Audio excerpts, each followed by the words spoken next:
Assalamualaikum warahmatullahi wabarakatuh. Kali ini kita akan belajar mengenai manajemen apotek. Tujuan pembelajaran dari manajemen apotek adalah setelah diskusi dan penggalian informasi, siswa diharapkan mampu untuk menjelaskan konsep dasar manajemen, menjelaskan sistem manajemen di apotek, serta mengidentifikasi sistem manajemen di apotek. Apa sih yang dimaksud dengan manajemen? Manajemen adalah tindakan atau seni yang di dalamnya terdapat tanggung jawab untuk melakukan atau mengawasi sesuatu kegiatan. Misalnya di apotek, pusat kesehatan, bisnis, usaha publik, dengan tingkat keterampilan tertentu.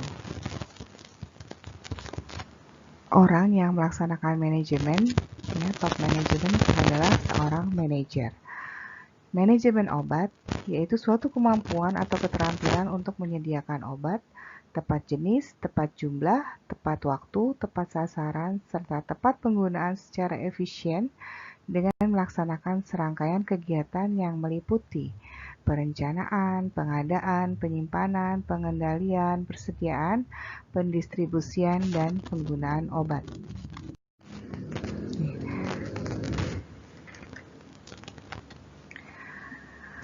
Apa saja yang dimaksud dengan unsur atau sarana manajemen?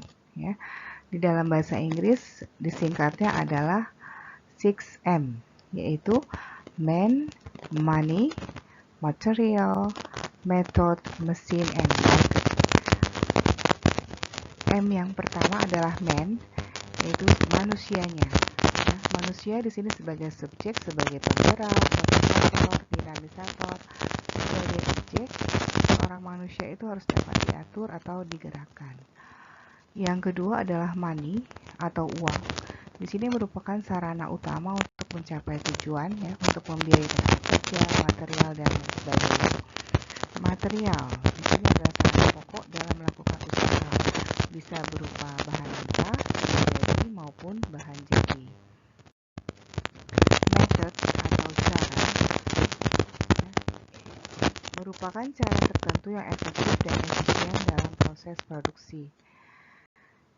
Metode ini harus sudah distandarisasi sehingga dapat dipraktikkan oleh semua pegawai.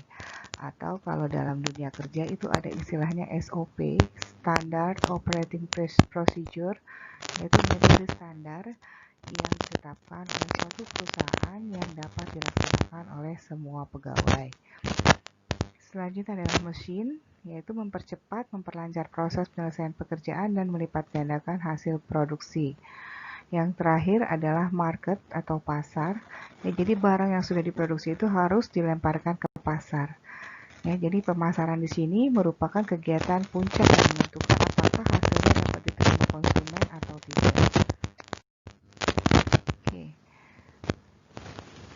Dikenal istilah prinsip-prinsip manajemen. Jadi dalam melaksanakan manajemen diperlukan suatu dalil khusus yang dapat dijadikan sebagai pedoman oleh para manajer dalam melaksanakan tugasnya yang dikenal dengan prinsip manajemen. Yang pertama adalah prinsip pembagian kerja atau division of work. Nah, di sini setiap pegawai ditempatkan sesuai dengan kemampuan, pendidikan, keterampilan, serta kondisi fisik ataupun psikisnya. Ya, kita kenal istilah the right man on the right place. Jadi, penempatan orang pada posisi yang tepat. Yang kedua adalah prinsip wewenang dan tanggung jawab. Nah, di sini pembagian pekerjaan harus disertakan dengan pelimpahan wewenang dan tanggung jawab. Jadi harus jelas wewenang dan tanggung jawab. Misalnya seorang asisten tenaga teknis kefarmasian itu apa saja, ya. Nah, wewenang yang diberikan kepada bawahan harus jelas batasannya dan harus menganut prinsip keseimbangan antara wewenang dan tanggung jawab. Jadi tidak bisa seorang asisten apoteker disalahkan misalnya dalam pemberian obat ke pasien. Nah, itu pasti ujung-ujungnya yang menjadi tanggung jawab adalah apoteker, ya. Walaupun mungkin yang melakukannya asisten apoteker, tapi harus sepengetahuan atau disupervisi oleh apoteker.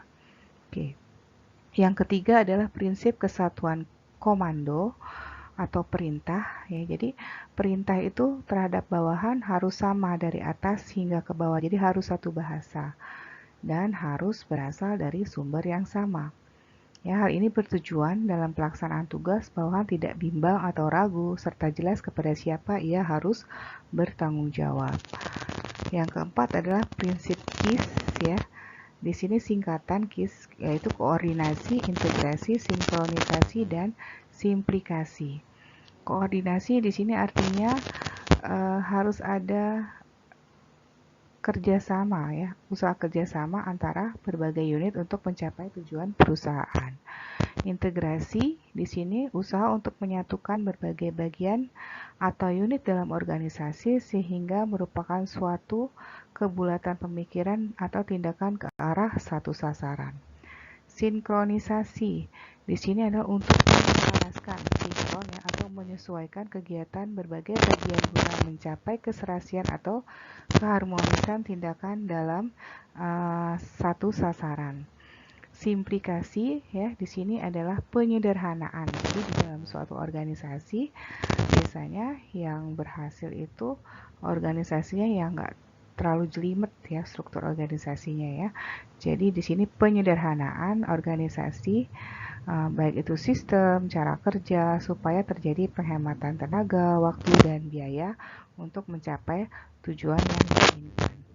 Oke, prinsip selanjutnya yang kelima adalah tertib dan disiplin. Ya, di sini penting tertib dan disiplin untuk menyelesaikan pekerjaan tepat waktu dan bermutu. Yang keenam, prinsip semangat kesatuan. Jadi setiap orang yang bekerja itu yang harus memiliki jiwa kesatuan, rasa senasib seperjuangan, mulai dari tingkat paling atas hingga paling bawah. Ya, dengan semangat kebersamaan, orang yang terlibat atau bekerja itu akan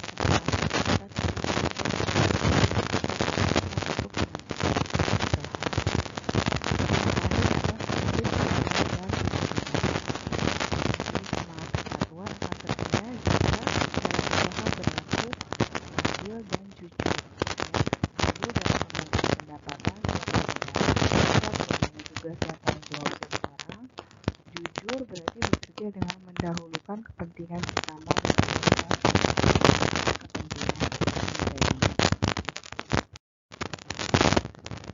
Dalam manajemen memiliki 4 fungsi dalam mencapai tujuan organisasi atau perusahaan, yaitu dikenal dengan istilah perencanaan,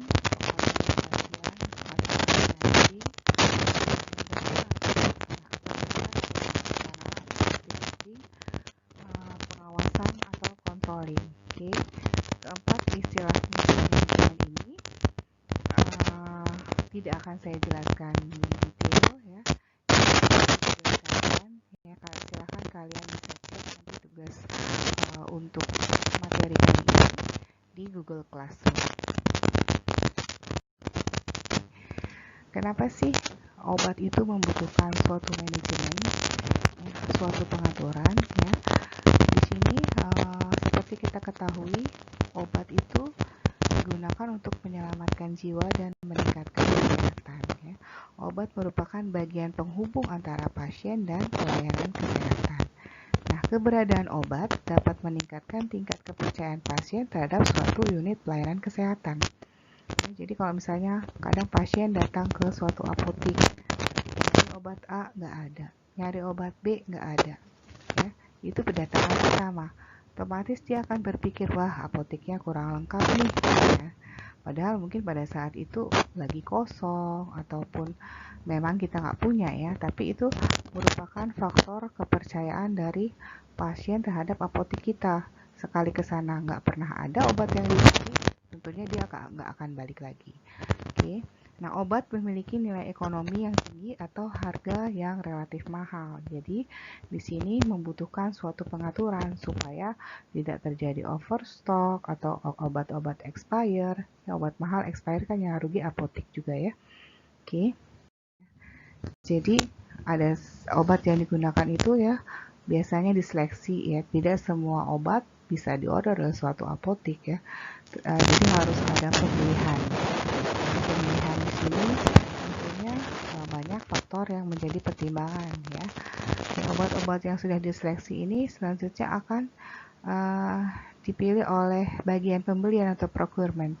Obat-obat mana saja kira-kira yang harganya kompetitif, terus yang kira-kira laku, itu yang akan dibeli oleh bagian pembelian ya. Selanjutnya bagian pembelian ini juga dia akan mendistribusikan obat-obat yang sudah dipesan supaya bisa digunakan. Oke.